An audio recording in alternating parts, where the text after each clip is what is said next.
Good evening, everyone. Welcome to another Wednesday webinar with the Property Law Alliance. I hope everyone is doing well. My apologies for being a bit late. We had a bit of internet problems, but welcome, Silna and Bruno. Hi, Marley. How are you? No, I'm very good. How are you doing? I'm good, thank you. And Silna? So good. It's spring and warmer, and we're getting lower numbers, much lower numbers on COVID. So I'm an extremely happy camper. That's good to hear. All right, so we do have a few questions to discuss this evening. The first one, which I do want to discuss, is quite interesting, and I think our viewers would also enjoy this one. So there's a tenant that wants to cancel the lease agreement prematurely because a suicide took place in the premises. Now, does the agent or the landlord has any obligation to disclose that to the tenant or the potential tenant prior to the tenant moving into the premises or concluding the lease agreement, especially if the tenant, for example, feels that there is a spirit present or some sort of ghost or something like that? I don't know which one wants to get started on this one. Maybe Silna? I think Marilee was like, which one is going to take this one? Marilee, okay, so just to clarify on the question, so there was a suicide committed in the premises, but this has nothing to do with this tenant. The tenant took occupation, became aware of the fact that a suicide was committed in the premises, and now claims to have there's a spiritual presence like a ghost or something in the premises, and for that reason he wants to cancel the lease agreement. Exactly, yes. Right. Okay, I must say this is it's not every day, and I can honestly say this, that I get a question that I feel this is the first time I have dealt with this question. I think in 12 years of just doing evictions, you see a few things, right, Bruno? Yeah. I can honestly say I haven't seen this one. Have you? No, first time. No. Yeah, there's a first for everything. I'm so impressed that it's, both of us haven't seen this one. So it is a unique scenario. Okay. Yeah, it is. So let's start with just the plain law. A tenant in a fixed term lease agreement will always have the right to cancel the lease agreement in terms of Section 14 of the Consumer Protection Act by giving the landlord 20 business days notice of cancellation, but the CPA then allows the landlord to claim a reasonable cancellation penalty, which we apply as the actual damages that the landlord suffered, or if the parties agree to a cancellation penalty, which I personally don't like. I don't think it makes a lot of sense in leases, but it is an industry standard practice to do this. If the parties then agree to a certain cancellation penalty, then the landlord can claim that. Otherwise, he can claim the actual damages suffered. But the CPA says there are certain factors that one has to consider when determining that reasonable cancellation penalty. And it would, for instance, be the reason for cancellation. Now, there's a lot of potential reasons why a tenant will cancel. For instance, today I dealt with a matter where a tenant found a property. He was able to get a bond now, which he couldn't before. Obviously, our extremely low interest rates had an impact on that. Cancelled the lease agreement, and I advised my client that there is no actual reason for the tenant to cancel the lease agreement that would absolve him from his obligation towards the landlord that had a fixed term agreement with him until February next year. If you look at something like partial destruction of the property, then you have the unfair regulations protecting the tenant and giving him the ability to cancel without a penalty. I did a long roundabout because I was trying to think if I ever in my life saw any legislation around ghosts in a property, and I haven't. So the truth is, unfortunately, your reason for cancellation has to be objective. Now, everybody has their own spiritual ways and things, and I respect that. But unfortunately, if you have a perceived presence of a ghost in your premises, if I walk in there, I am 192% sure I would not even notice it. Even if it's 100% accurate, real, true story, I wouldn't know that because I am not tuned into that. So I wouldn't know that. So it's impossible to prove. So if we open the door, we started discussing this a little, Bruno, and this penny dropped now thanks to my long conversation. If you can't, if we open that door, say for instance, you go to a court with something like that. So say for instance, this tenant cancel, landlord claims damages or reasonable cancellation penalty, and the tenant doesn't want to pay it, the landlord sues him. If that matter goes to court, I cannot see how the tenant would objectively be able to prove that there was a ghost in the premises, unless you know, I mean, there are specialists, I suppose, in this aspect, but it's pretty similar to I'm at my very core a bit of a hippie, so I believe in the weirdest alternative medicine ways. So it's almost as good as me believing that myrrh will always sort out a sore throat and ulcers. The fact that I believe that doesn't mean it's objectively the situation. And if something like that happens, I can't see that a court can rule in the tenant's favor, simply because that's going to open the door to a whole lot of excuses for cancellation without penalty. So unfortunately, I don't think that is a reasonable reason for cancellation. And I do believe the landlord would be entitled to full damages. And it's similar to I suppose, in comparison to something like mold, which the landlord might be responsible to remove, but it's still not a reason for cancellation. But I'm not going to go into the potential removal of spirits because I have no idea. Okay, over to you, Bruno. May the force be. I'm going to drink my tea and watch this because I started. Look, so I have to agree. I do have to agree with you 100% from a legal perspective.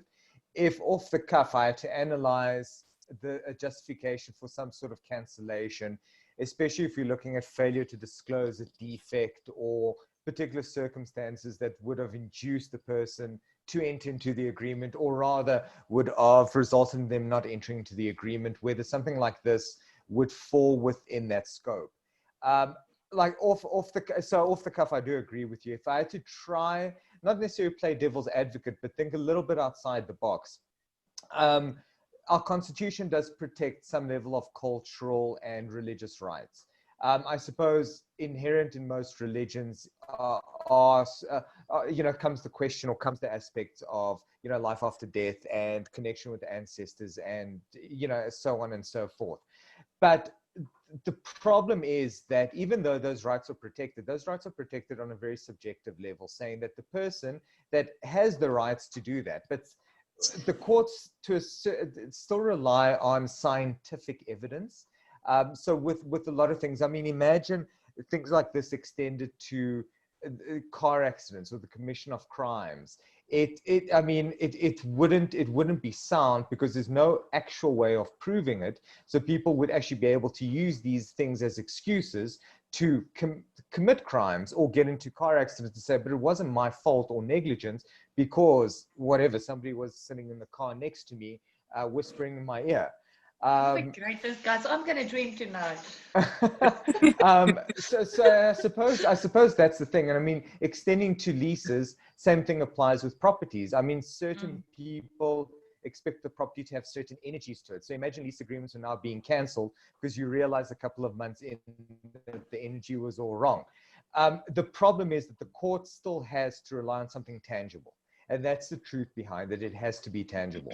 Now, what is interesting, and I'm just thinking now, again, a little bit outside the box. Say, for example, that a church was going to lease premises, and part of it was that, you know, the environment of the church needs to be conducive.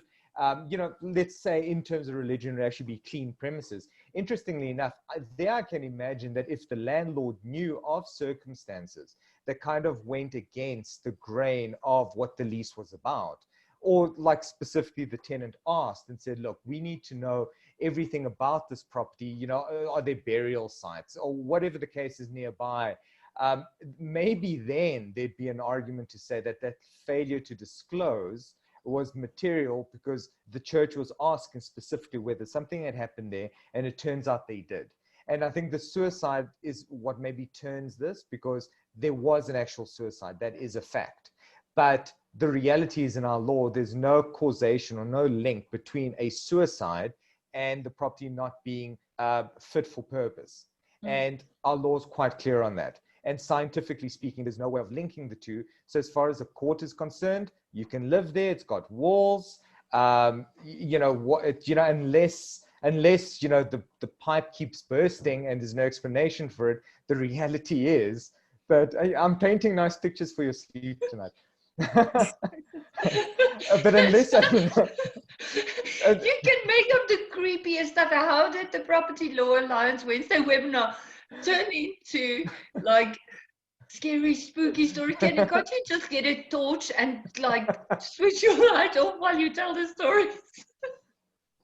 But yeah, so arguably, I would say that unless there's something tangible that impacts the way that a person can make use of the property, there is no link between a suicide, a spirit to like a failure to disclose, or a tenant not feeling comfortable on the property and being justified to cancel without a penalty.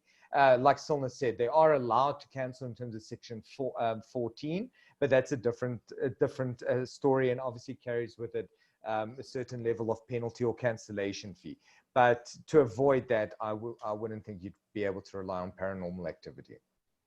I agree with you 100%, Bruno. And you made a few good points that made me think of a few other things. Like, if you have to disclose that somebody passed away in a premises, that is not a requirement in our law, because the truth is, I'm going to try and say this diplomatically, but people have to die some way.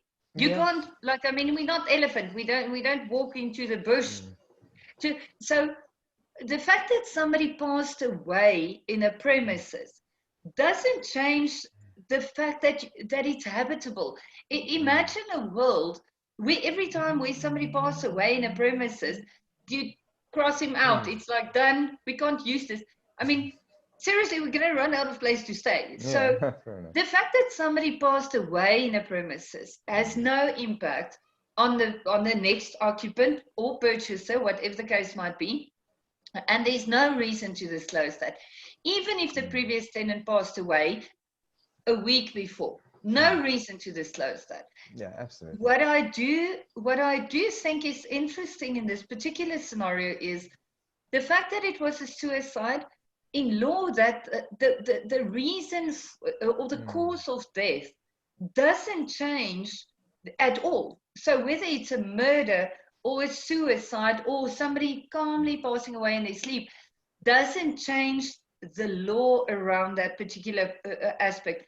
I actually had almost now that when we spoke about it, I remember I saw a similar question from Grant Ray, actually a guy from Remax, a Remax agent. And Grant had this thing, he called me and he said, Silna, I have a weird question. I said, Grant, hit me, nothing is weird in my life anymore. And he said the tenant took occupation. As he took, I know Grant won't mind me telling the story and even saying it was Grant.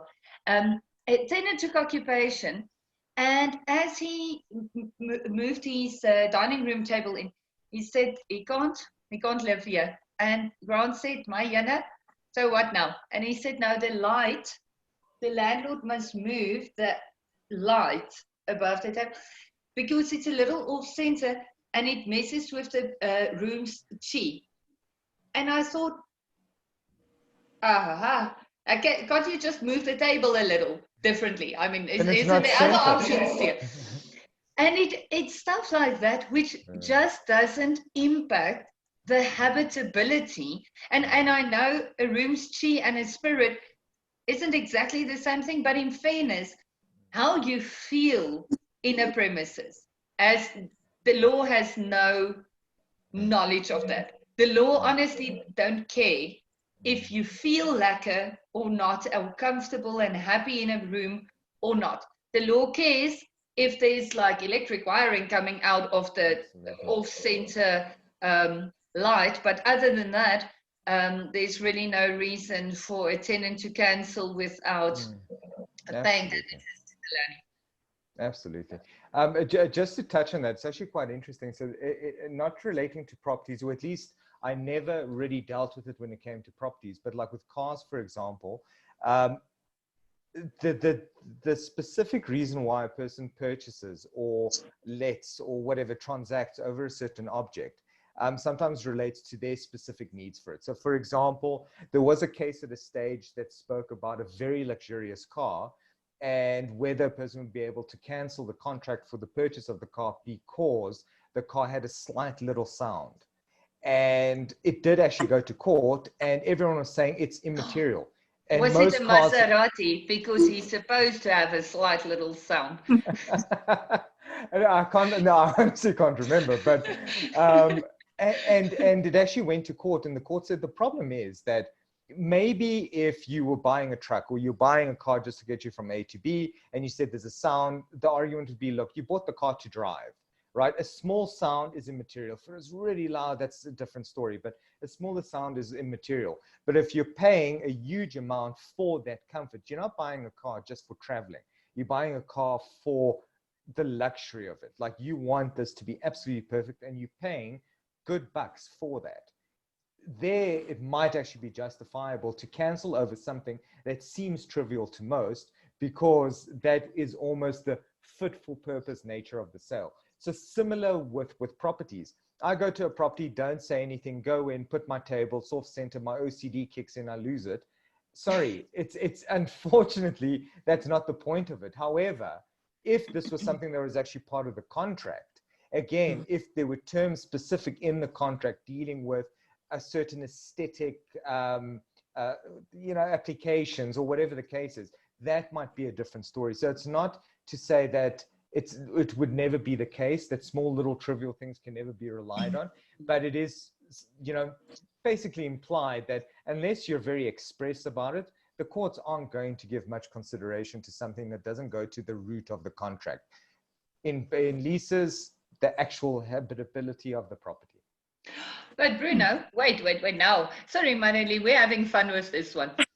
No problem. So say theoretically, in lease application, the tenant completes and requires a special condition, asking the landlord to confirm and undertake that this particular property is free from any paranormal activity.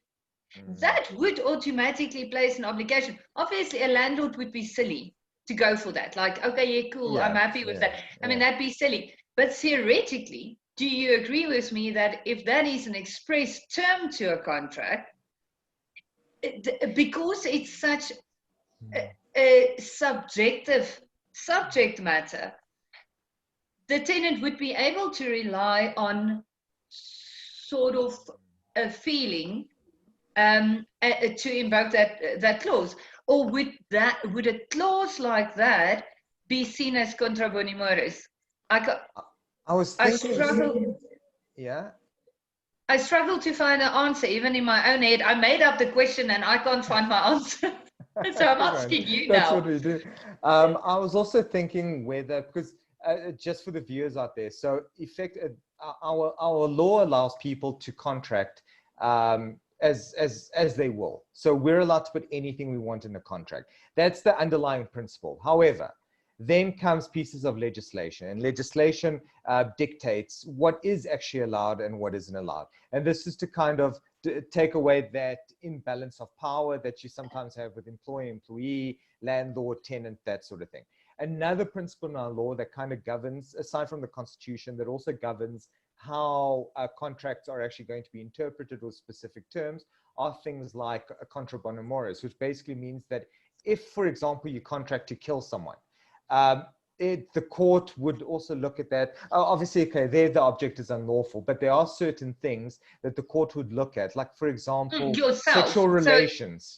Or contract to euthanasia, for instance. That's a good one. Yeah. So there's certain principles that aren't necessarily legal, but it's not something that a person should contract for. I wouldn't be allowed to contract. So that's what Silna's now mentioning. But in a case like this, I don't see why it would be contrary to, like, good morals, because it's not necessarily an immoral thing that we're dealing with. So then the next point would be, is it enforceable? And aside from the fact that it would be ludicrous to try and enforce a contractual provision like that for lack of being able to prove it, if we were looking at this hypothetically, I can't see why not. I can't see why a person wouldn't be able to have a clause like that. Yeah, I can't either. I mean, the burden of proof would be something. But other than that, so if it's a big thing, you can theoretically contract around that. The landlord must just be aware of it. And at the same time, I mean, obviously a landlord or a tenant would be entitled, a tenant would be entitled to, for instance, ask permission to have the place cleaned, and the landlord can't deny that. But the tenant wouldn't be allowed to ask the landlord to pay for that. I think that sort of sums it up. Yeah, no, I agree. That was a long answer, but it was a fun one. Thanks, Marilee. It was good. It was a good one. All right, thank you, guys. Then we received 2 questions on our page. I'm going to do the first one about a deposit dispute. So we got it from Mario. He says, I have a tenant that signed a 12-month lease. We agreed on 3 months subject to him paying his deposit and the 3 months upfront. He paid and was supposed to collect the keys on the 15th to move in. Then he didn't collect them. I contacted him on the 17th and he said he will arrange in the week or next week. On the 18th, he contacted me saying he needs to cancel the lease as he will not be taking the place due to work reasons. I agreed to cancel the lease but retain 1 month's rent and the deposit as he canceled early. He agreed and sent his banking details. Today he contacted me saying why was he not refunded the deposit as well? Is he entitled to his deposit back as well as the 2 months I've already refunded to him? So Bruno, do you maybe want to get us started on this one? Sure. So look, there's a little bit of information that I would like. So especially surrounding this agreement to cancel. Because this speaks to me of an actual mutual agreement between the parties on how they're going to terminate. So it's post-lease agreement. So I'm guessing that to a great degree, this would replace or revoke whatever was actually in the lease agreement regarding cancellation. But obviously for that to actually happen, we'd need to have an enforceable agreement to cancel. And if, for example, the lease agreement spoke of there being certain requirements for amendment purposes. So say, for instance, this agreement said nothing in this lease agreement can be changed unless it's in writing and signed by both parties. An act subsequent to that where you deal with an early cancellation, like verbally with no real amendment of the original lease with an agreement to repay could be a problem, because then theoretically it's not seen as a proper agreement. Because it doesn't comply with the terms of the lease. So that's something to consider, unfortunately.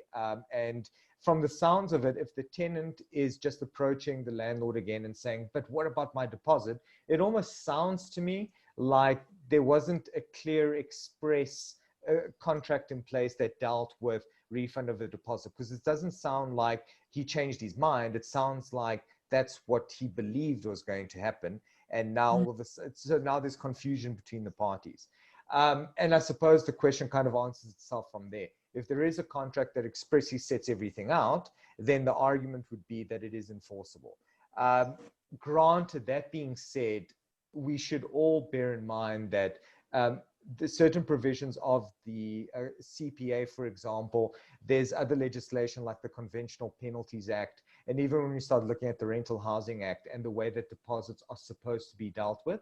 And remember what I mentioned earlier, people can contract to their will, but there are certain restrictive provisions. And those restrictive provisions could cause issues in a situation like this, especially, for instance, if you look at the sum that was actually forfeited, such as in this case, and it turns out that it was excessive, and doesn't really cover the true nature of the prejudice to the landlord or damages, then potentially the tenant could come back and say, look, I know there was an agreement, but it wasn't actually lawful because you got more money than you were entitled to get.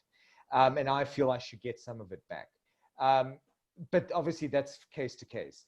3 months doesn't seem a lot. So some places take 3 months to get occupied. Some places take 1 month to get occupied. If it was like a year forfeiture, I would probably say that any agreement allowing for that year forfeiture could probably be set aside relatively easily. 3 months, not so much. I think that could still be enforceable and relatively reasonable. I don't know if you agree with that. I agree with you, Bruno.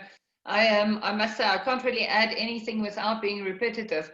But exactly, if that was equal to or less than the actual damages that the landlord suffered, happy with that.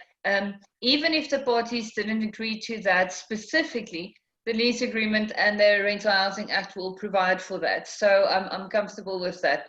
So unfortunately, I have nothing exciting to add for us. But luckily, start of this conversation really means that today we can just answer the rest of the questions like quick and easy, nothing exciting. Yeah. You get the next question, it's cool. No pressure. Make it a hard one, Marley. Make it a good one. All right, thank you. Okay, and then the next one we got from Patrick. He says, my landlord is threatening to evict me over delays with her rent. Explained to her this month was tough as I lost my job and got a new one last week, but she doesn't want to listen. My paycheck is only coming in on the 4th of September, but she asked me to leave this week. I've lived in her property since August last year and never owed her a cent except for the delay in this month. What are my options, please? I got nowhere else to go and any arrangements is only possible when I get paid on the 4th. Please advise. Alrighty, so Patrick, the truth is you are currently in breach of your lease agreement. That's clear. I mean, even on your version, you haven't paid your rent, so you are in breach of the particular lease agreement. However, again, like the previous question, there are some questions I would like answered before I give advice, but I'm going to tell you what my assumptions are. So based on the assumption that there is a fixed term lease agreement, so from, he said August, Marily, last year?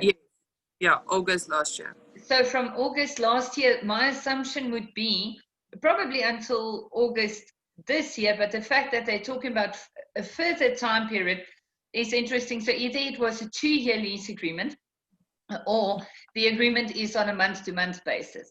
So the one set of potential facts would be that you have a fixed term lease agreement that extends past the 1st of September this year. If that is the case, the landlord can definitely not just tell you to leave. That is not one of her options. The only option this landlord has, my English, it's late in the afternoon, Yella. I'm out, my English is done. But I've used all of it. So the only option this landlord has is to give you, as the tenant, a written notice giving you 20 business days to remedy your breach, so paying the full arrear rental, which obviously then extends far past the 4th of September. If you then pay your full rent within that 20 business day time period, she cannot cancel the lease agreement. It's not a 20 business days notice of cancellation. It is a 20 business day time period. She must allow you to remedy your breach. Only if you don't pay the full amount, in other words, remedy your breach in full, only then would she be entitled to cancel the lease agreement. If you short pay by 50 Rand, you haven't remedied your breach in full, and she would still be entitled to cancel the lease agreement. Even for 2 Rand, that's still outstanding because the breach wasn't remedied in full. And that's a simple fact. But from the facts, from what I'm hearing is, it sounds like you haven't paid. And I have a sneaky suspicion that we're talking actually August rent, because it's a no landlord, unless your lease agreement says something different, I would expect rent to be paid on the 1st of the month. I mean, there are some lease agreements that expect rent to be paid on the 15th, but it's so few and far between. I would expect that that would have been mentioned in the question if that was the case. So from what I'm hearing, I do suspect that the rent must have been paid on the 1st of August, which means the September rent will already be due by the time you get your pay on the 4th of September. So that's a bit concerning for me. Then you're going to be 2 months in arrears, and the landlord, if the landlord gave you a 20 business days later note, 20 business day notice letter on the 2nd of August already, she will be able to cancel the lease agreement anytime now. I'm not going to count days now, but 20 business days later. Remember, the 9th of August is a public holiday, so the 10th this month was. Only attorneys, we know public holidays because it's relevant to our counting days. And also, this is why we have desk pads on our desk calendars on our desk, so we count like two, but I'm not going to do it with an audience. But so if that is the case, she would be entitled to cancel the lease agreement. Once the lease agreement is cancelled, you are in illegal occupation, and she will be entitled to initiate eviction proceedings. Remember, in South Africa, not allowed to lock out, not allowed to disconnect your utility supply. The only way you can be evicted in South Africa, in terms of Section 26 of the Constitution, is by a court order. So if she asks you to vacate and you don't, the only option she has is to come to one of our friendly firms to do the eviction, or somebody else. But that's the process she will have to follow. If, however, this was a month-to-month agreement, Section 14 of the CPA doesn't apply, and it was a verbal agreement. Rental Housing Act now dictates that she has to give you 7 calendar days to pay your rent. If you don't, she can cancel, and the same process will follow. She can then commence eviction proceedings. To be honest, I wouldn't be too concerned about the 4th of September now, because it's going to take definitely longer than the 4th of September to evict you, even if she starts today or yesterday. An eviction takes, at least on a very good day, 21 days, and at this stage there's no way we can do evictions that quick. We don't get court dates that quick at this stage. So I wouldn't be too worried. What I would be worried about is cancellation. Once she cancels the lease agreement, there is no reinstating it without consent from the landlord, and you are then in illegal occupation, and you will have to vacate. Absolutely. That was a long answer. That was a good one. Without my English, that was the best Afrikaans answer I ever gave in my life. So there's an interesting question that I've had to address before, and I can't pinpoint the exact answer that I gave, but I believe it had something to do with repudiation, and maybe let me have your views on it as well. So there's this. So every time a tenant breaches, so let's say if the rent's due on the 1st of the month, and they're consistently paying late. So 1st of the month due, 2nd of the month letter goes out, 20 business days run, 19 days in, it gets paid. Next month, same thing happens. Next month, same thing happens. And the tenant is continuously breaching the lease agreement and making it up just before you're able to cancel the lease, right? And in normal practice, what we tend to find is landlords send out a notice. It gets remedied. The guy falls in arrears. They take a little time to send out the second notice. They eventually send it out. The guy remedies, and the tenant never feels on top of it. And I remember once looking into this and going, well, are we compelled to continuously give this notice, or does a continuous breach actually amount to something else, allowing us to cancel once and for all without necessarily having to give this constant breach notice? And I remember that a lot of reliance was placed on the concept of repudiation. I don't know if you want to maybe just tell everyone what that means, and if you agree with that, if we can actually rely on repudiation to cancel the agreement if there's continuous breach. So I can't see that it can be repudiation. So to answer that, to catch that ball on a definition in a in an exam, is repudiation is the clear communication that a party will no longer be bound by the terms of an agreement. I can do these things. Nice. I can quote definitions like a sad person. But so I must say, I can see on a long stretch that there is a tacit communication that the party is not doesn't feel he's bound to the terms of the agreement. However, repudiation specifically requires clear communication. So I would like to see a letter or an action like absconding, or a letter saying, I will no longer, landlords usually accidentally repudiate by not, for instance, giving 20 business days notice in terms of the CPA and just forthwith cancelling. That is definitely repudiation. I agree with that. But it constantly a serial breacher, the new term, hashtag serial breacher. If we can please bring that into the show notes for this one. So somebody that does that, Bruno, we've dealt with that. I saw Marilee smile on that. She definitely dealt with a few of those as well, because how we handle that is I don't use the non-payment of rent as the breach.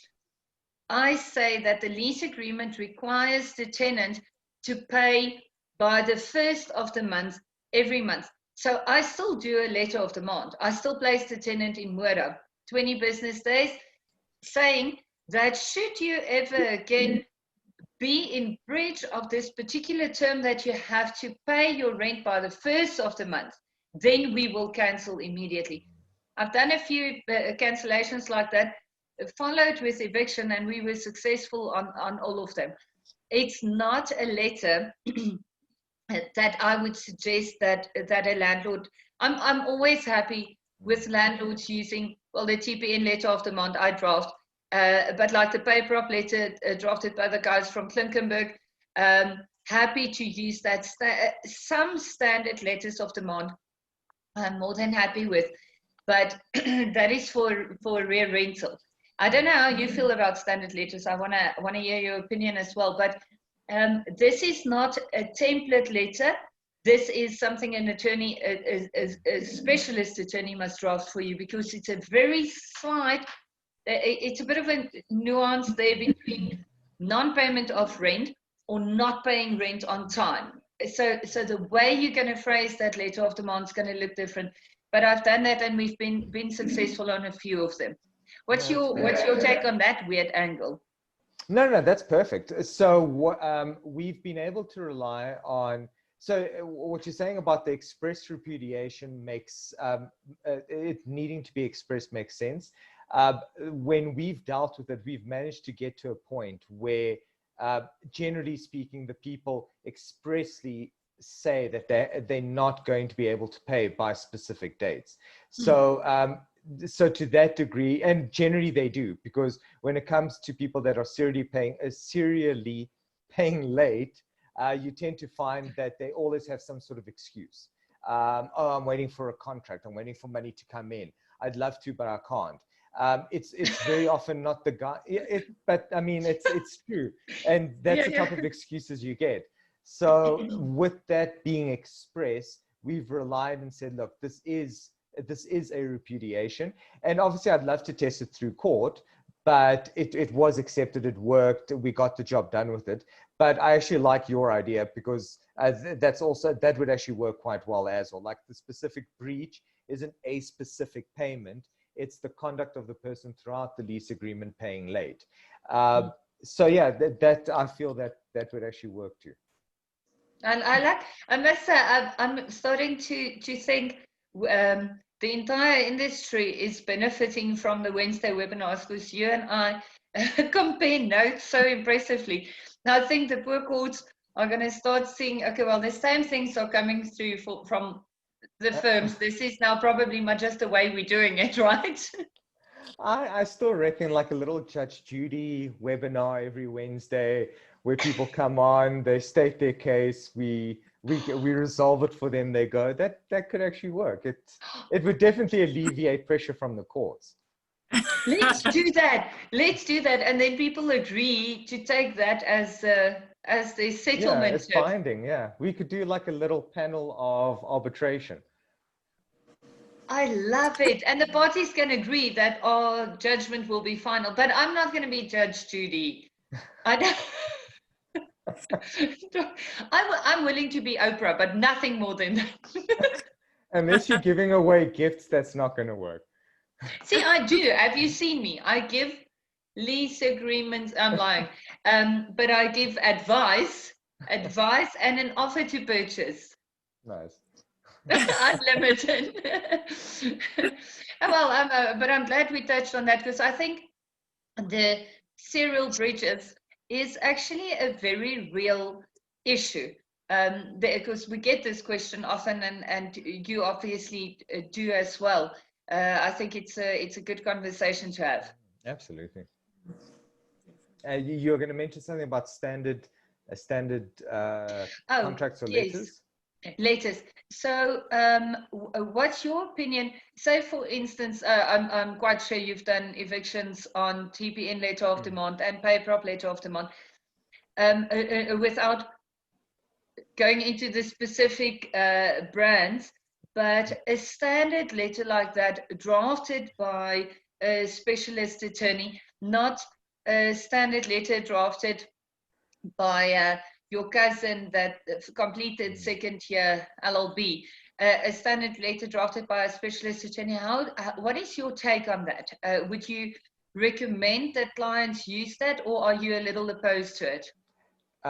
So what I tend to find, especially with estate agent clients, and I suppose this depends on the client, if a client has 100 properties, what you tend to find is that there's a streamlined process. There has to be a streamline because you cannot deal with each and every matter or every tenant individually because it's too much of a headache. So the streamlined process, a general or template letter of demand actually works really well because everything goes according to T, and when the situation arises, you can send out a standard letter. So there I don't have an issue because normally you kind of factor that in and you model so that all circumstances are similar.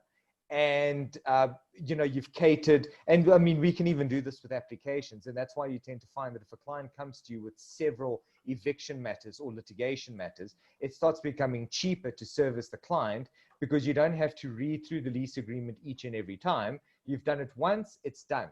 So you've drafted based on that one lease agreement and you never need to do it again. You look under special terms, it's like, oh, nothing there, and you're good to go. So you tend to find that streamlined or automated clients work really well with standard. The problem is that doesn't apply across the board. So a lot of the clients we get try to resolve the problems themselves, enter into discussions, sign part agreements. There's a bunch of emails back and forth. The amounts fluctuate. One day it's this amount, the next day it's this amount. Interest calculations differ. And the problem is, as soon as it becomes so personalized, the letter of demand may or may not suffice. It could be great, or it could actually be very confusing because it doesn't say exactly what you needed to say. It doesn't address the subsequent agreement that you entered into that kind of amended the lease agreement slightly. The standard letter of demand will just say the lease agreement. So a tenant can very easily turn around and say, well, I'm not actually in breach of that because we did something else subsequently. So I could be in breach of that, but certainly not the lease agreement that your letter refers to. So my opinion is if you're very involved with your tenants to try and save money, you may not in all likeliness, not be able to use the standard stuff because you've involved yourself a little too much, and you need someone to take a step back, look at it objectively, and draft around your particular circumstances. Exactly. So system driven. Yeah. But then I like what you said about the different lease agreements. I do that. I'm always very happy to work on the TPN leaseback lease. Absolutely. I mean, it is the lease that's used the majority of the time by well, a lot of people. Easy to work with. So at the moment somebody starts amending that, that is when the problems creep in. And what makes it more exciting is if they amend a ready drafted document like the TPN leaseback lease, or then the letters of demand or the cancellation letter, and they try to make it better. That's usually when all hell breaks loose, and then it's unusable. So I think you and I feel the same way. If you use standardized documentation, just make sure you keep it standardized, because the poor drafting attorney from the other side only see the originally drafted documentation and not your amended version. So then just stick to that particular documentation and don't try to make it prettier. Absolutely. Just out of interest, with TPN, one of my clients recently approached me, and I was just actually wondering if this is I don't know how it happens, but his standard letter of demand from TPN gives the 7 days. And I know that TPN, does TPN not adhere to the 21 day, yeah, so. No, we do. Well, I say we. I'm not, but I'm the drafting attorney. I'm sorry, I shook my head. They have, so your user has two options. So the user must elect the 7-day letter or the 20 business day letter, because the clause 23 in the leaseback caters for both situations, where section 14 of the CPA does apply and where it doesn't. The problem is, that's why I almost shook my earphone out of my head. Unfortunately, a lot of the clients, they know, and there's like an Ask TPN button and the whole thing, and they know exactly what's going on there. But because 7 days is a little quicker than 20 business days, why would you pick the 20? Exactly, that's why. So training, and in spite of all the training, people still do that. And unfortunately, TPN wouldn't build in an option, a non-choose option, because the truth is your user must at some point read the lease agreement and apply. It would be amazing programming to make sure that it doesn't accidentally, if you have it like a standard set thing, I mean that the AI that has to go behind that anytime soon, and I won't put it past TPN to have something cool like that in the near future, but for the time being the user must select. So it really happens. It really happens. I've never seen it with TPN. It's always 21 days. They adhere to that principle that CPA applies. So on this one, I actually thought to myself, there must be like an option when you like open your account and you specifically say 7-day breach, it just accepts it, possibly, or like the drop down and the person picks. And this is exactly probably what happened is, they picked the lesser date as opposed to, But thanks for trusting me enough not to assume that I do cowboy things like, no, Yella, don't worry, 7 days. I appreciate that.